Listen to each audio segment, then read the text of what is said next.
Hey there, it's Daniel Van Dyke, Director of Landscape Operations here at McDonald Garden Center. I'm here today to talk to you a little bit about landscape lighting. Landscape lighting is a new product that we've started offering over the past few years. It's come a long way since when I first started, and we're excited to talk about it. So let's go over a few things about landscape lighting that I think is interesting and would be appealing to the consumer. Why add landscape lighting to your home is really the general overview of what we're going to talk about here today. First off, let's go over some of the benefits of landscape lighting. First off, boost your curb appeal. Boosting your curb appeal is really the motivation behind a lot of landscape things that we do. Keeping up with the Joneses is a real thing, but I've always said, if you're gonna invest in your landscape, if you're gonna be proud of your landscape, why only show it off for a few hours out of the day? A lot of people are gone throughout the day, at work, whatever the case may be, and a lot of times they're passing your house at night. Well, if they're passing your house at night, you can highlight certain features of your home, certain features of your landscape, whether it be a tree, a column, brickwork, numerous different applications to landscape lighting that will just genuinely boost the curb appeal. As people drive by, your house will stand out, people will be impressed by it, and really it's just an overall boost to the aesthetic and the curb appeal of your entire home. Another obvious one for me is to extend your outdoor living time frame. A lot of times what we're doing is we're adding patios and different sitting areas for you to enjoy throughout different times of the day. Well, a lot of times in the summer, especially if it's warmer, you're going to want to do that when it's a little bit cooler at night, or if you're entertaining late into the evening, whatever the case may be. Landscape lighting can give you that time to do that throughout all hours of the night. One of my favorite things to do, accent light, do some different things on patios and things like that so that you can sit there and enjoy time with your friends, your family, and you really, there's no stopping. You can go as late as you'd like to go. So it's one of my favorite benefits to landscape lighting is being able to enjoy that throughout all hours of the day, not necessarily for other people like curb appeal is, but this is really just for the own enjoyment of yourself, your family, and your friends. And also another big one that a lot of people will cling on to and really enjoy about it is it's just added security and safety. If somebody's looking to, hopefully this never happens to anybody, but if somebody's taking a look around your house and admiring different things throughout your yard, somebody that you might not necessarily want there, if you are going to have landscape lighting on, you're going to have bright lights throughout your entire yard. That's going to be a lot less appealing for somebody who may want to take a stroll through your yard, through your backyard, unwanted visitors. So just being able to brighten your yard up, there's dark spots in your yard where you can get some light so that it's not, as inviting to, not even necessarily criminals, but even just animals and things like that. I mean, lights can scare off a lot of different things. So just having added security and safety is a big benefit of landscape lighting. So now I'm going to go over a few popular lighting techniques. This is when I'll get into the nuts and bolts a little bit, show you a few different fixtures that are more popular that we like to use. There are tons of different fixtures, so I'm just showing you some of our tried and trues, ones that we use the most, that really do accomplish some of the most popular requests that we have from customers. But again, the possibilities are endless when it comes to fixtures. Different finishes, different materials, different aesthetics, different looks, start to finish. Again, these are the ones that we carry the most of, but that doesn't mean that you're married to these. The options are endless. So my first one that I like to talk about is uplighting. So uplighting is done similarly to accent lighting. This uplight can be used in a lot of different ways. One of my favorite ways to do Japanese maples, if you've ever heard me talk, whether it's on our podcast, on some of our reels, it's one of my favorite trees, certainly one of my favorite ones that I've planted and designed a lot with. And one of my favorite things about them is their unique branch structure. So you have the beautiful color. A lot of times it's red, greens, depending on where it's at. But if you go up underneath those and you put these lights up underneath them, you kind of shine that light up through that branch structure. When it's in season and it's fully leafed out, you get these different shadows and these different things that, accentuate and highlight the different colors of the leaves, the different shapes and the different sizes of them. They grow very uniquely. They're not a uniform tree, which is why a lot of people like them. It's what really makes them kind of more of a specimen type tree. And you're really highlighting that. Again, they can usually sometimes be a little bit more expensive. That's what a lot of people will spend their resources on because they really want that to be the focal point. Well, if that's the focal point, especially once it starts to get a little bit darker outside, there's no better way to highlight that than with some landscape lighting.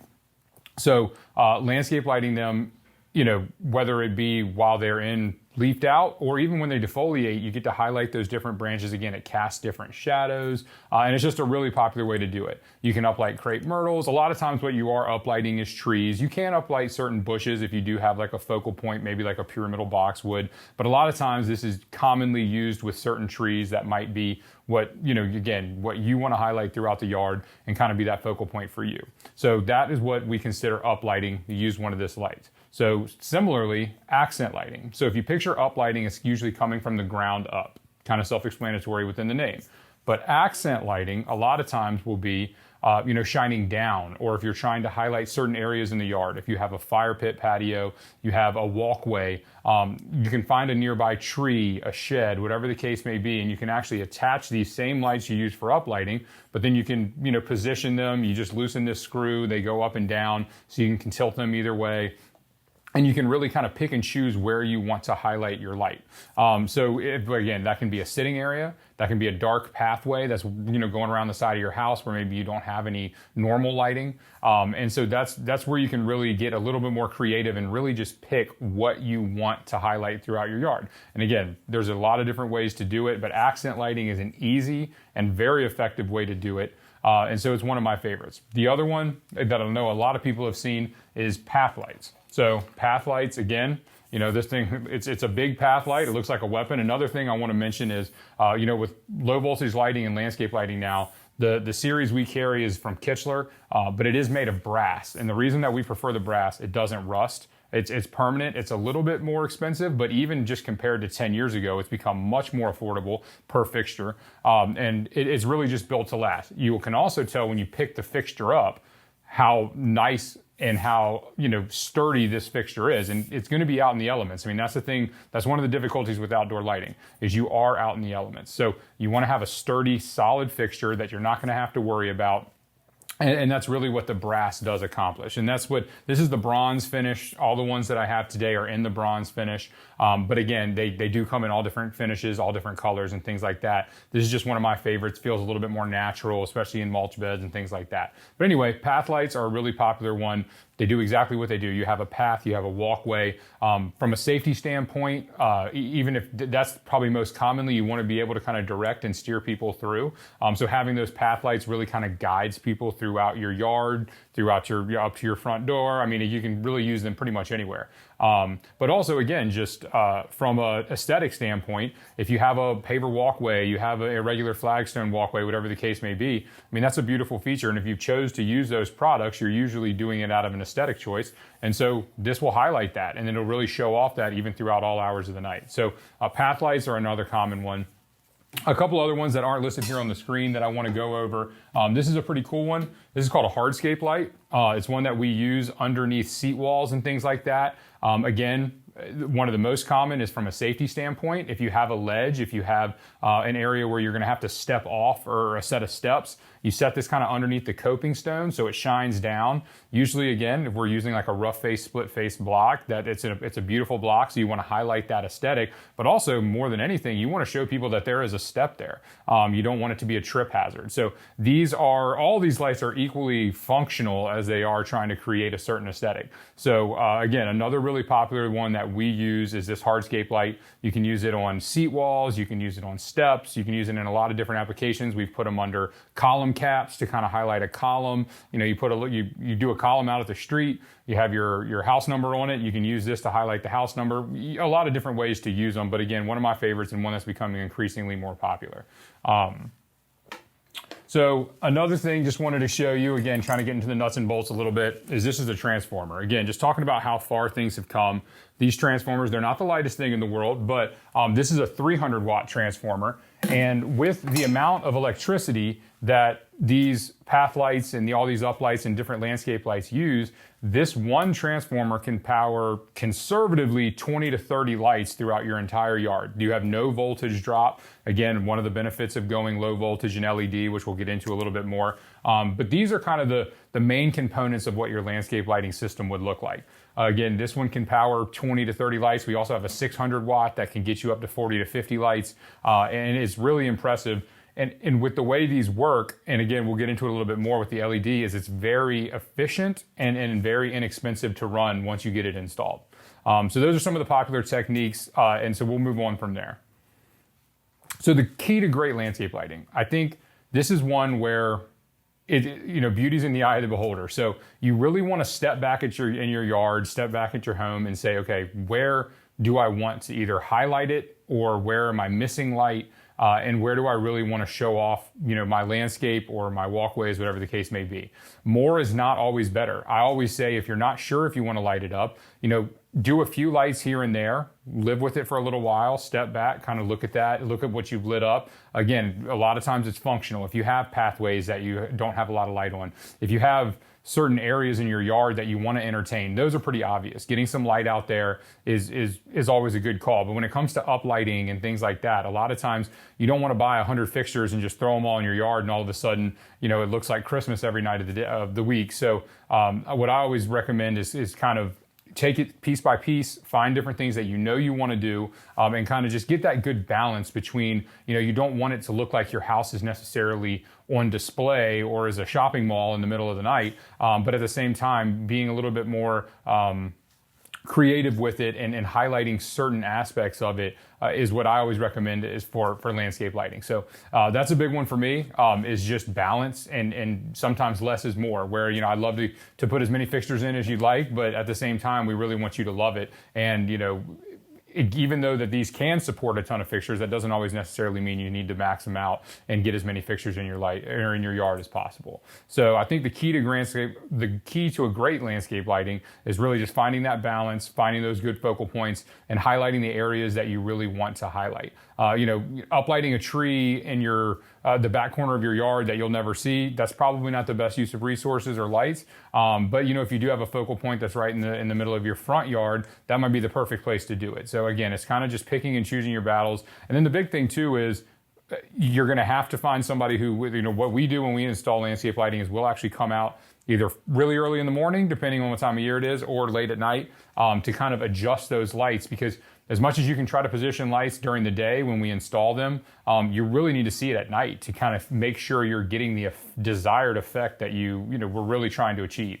So that'd be another, kind of the key to great landscape lighting is you want to take it in during the night when you're making those final adjustments. That's a really important step, because again, it's hard to do during the day. You can think you have that light positioned perfectly, but all of a sudden you're highlighting a huge branch when you're really trying to uplight, more of like a branch structure. And that's hard to do during the day when you can't see kind of where that beam of light. And then there's different shapes and cones of lights. So you, again, just kind of making those final adjustments. Getting the lights installed is obviously important, but that last step, those final adjustments, are really where you're going to accomplish that aesthetic that you're really trying to accomplish.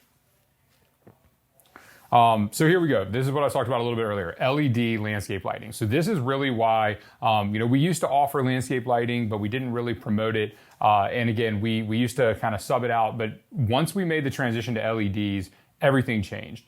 So I mentioned a little bit earlier something called voltage drop. This used to be a huge problem with landscape lighting. If you had a run of 10 lights, by the time you got to the 8th, 9th, 10th light, they would have less power coming through there because the power would be going to the first couple lights in that run.